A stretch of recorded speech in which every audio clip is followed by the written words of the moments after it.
Hello বন্ধুগণ, আসসালামু আলাইকুম। বন্ধুগণ, আপনার জন্য নিয়ে আসলাম আরেকটি বাংলাদেশি ফিশিং জাহাজের ভিডিও। বন্ধুগণ, এই ভিডিওতে আপনারা দেখতে পাচ্ছেন একটি বাংলাদেশি ফিশিং জাহাজ প্রচুর পরিমাণে আপনার রেডিশ পোয়া মাছ, যেটাকে বলা হয় লাল পোয়া মাছ। তো এটি খেতে খুব সুস্বাদু হয়। আপনার মাছগুলোর দামও মোটামুটি ভালোই প্রাইস পাওয়া যায়। প্রায় 350-400 টাকাতে আপনারা পেয়ে যাবেন। এটি ছোটো পোয়া মাছের ভিতরে খুবই সৌন্দর্য একটি পোয়া মাছ, লাল টকটকে হয় মাছটি। কেজিতে 1টি, কেজিতে 2টি এরকম পর্যন্ত আপনার হতে পারে এই মাছগুলো। দেখতে পাচ্ছেন বন্ধুগণ, একটি বাংলাদেশি ফিশিং জাহাজ প্রচুর পরিমাণে আপনার লাল পোয়া মাছ যেটাকে পেয়েছে তারা মাছগুলোকে একটি একটি করে প্যাকেজিং করতেছে। মাছগুলোকে প্যাকেজিং দেখতে পাচ্ছেন আপনারা। এক একটি বলক 20 কেজি এবং 22 কেজি পর্যন্ত আপনার মাছের বলক বলা হয় এটাকে। তারা প্যাকেজিং করে সুন্দরভাবে এগুলাকে একটু একটু করে মাছগুলোকে জাহাজে নাবিকেরা প্যাকেজিং করতেছে। তারা প্রচুর পরিমাণে আপনার লাল পোয়া মাছ পেয়েছে। আরও কিছু মাছ পেয়েছে চন্দনা, দেখতে পাচ্ছেন আপনারা, যেটাকে বলা হয় চন্দনা ইলিশ, অনেকজন চিনে। তো ওই মাছগুলোকে এক্সপোর্ট করবে, এই কারণে মাছগুলোকে ট্রাই সাজিয়ে নিয়ে এসে তো ট্রাই ভিতরে রেখে মাছগুলোকে ডাইরেক্ট সরাসরি কোল্ড স্টোর ঢুকিয়ে দিয়ে আপনি মাছগুলোকে আপনি প্যাকেজিং আইস করে এগুলোকে আবার নতুন করে প্যাকেজিং করবে। তো বন্ধু, তারা প্রচুর পরিমাণ লাল পোয়া মাছ পেয়ে, দেখতে পাচ্ছেন আপনারা কীভাবে তারা সারিভাবে মাছগুলোকে বলক করে সাজিয়ে রেখেছে, দেখতে পাচ্ছেন আপনারা। কিছু নাবিক জাহাজের মাছগুলোকে আপনার প্যাকেজে বোঝাই করছে, কিছু নাবিক আপনার মাছগুলোকে সাজিয়ে রাখতেছে, কিছু নাবিক মাছগুলোকে স্টোরে ঢুকাচ্ছে, কিছু নাবিক আবার মাছগুলোকে বাঁচতেছে, দেখতে পাচ্ছেন আপনারা।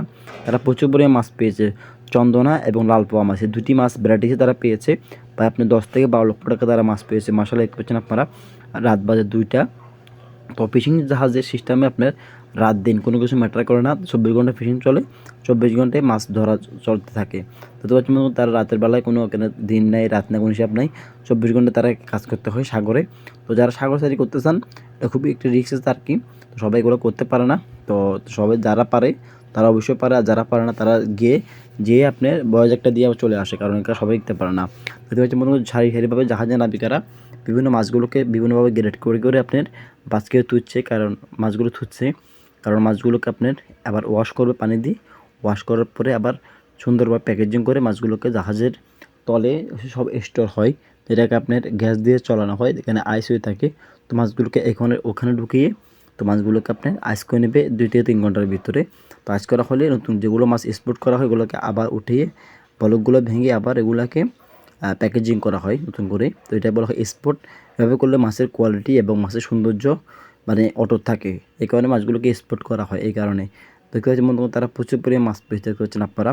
2 থেকে 3 ঘন্টা তারা প্রায় আপনার 10 থেকে 12 লক্ষ টাকা তারা মাছ পেয়ে গেছে, লাল পোয়া এবং চন্দনা মাছ। চন্দনা মাছগুলো মাশাআল্লাহ বড় সাইজের, লাল পোয়াগুলো বড় সাইজের চন্দনাতে পেয়েছে। তো আপনারা যারা সামুদ্রিক মাছ কিনতে অথবা খেতে চান, আমাদের স্ক্রিনে নাম্বারটি যোগাযোগ করবেন। আমরা কুরিয়ার সাহায্যে পুরো বাংলাদেশ সামুদ্রিক যে কোনো মাছ পাঠিয়ে দিচ্ছি। তো বন্ধুগণ, আমার ভিডিও যদি ভালো লাগে থাকে তাহলে অবশ্যই লাইক, কমেন্ট, শেয়ার করবেন। আর আমার চ্যানেল নতুন থাকলে অবশ্যই চ্যানেলটি সাবস্ক্রাইব করে আমার সাথে থাকবেন এরকম নিত্য নতুন ফিশ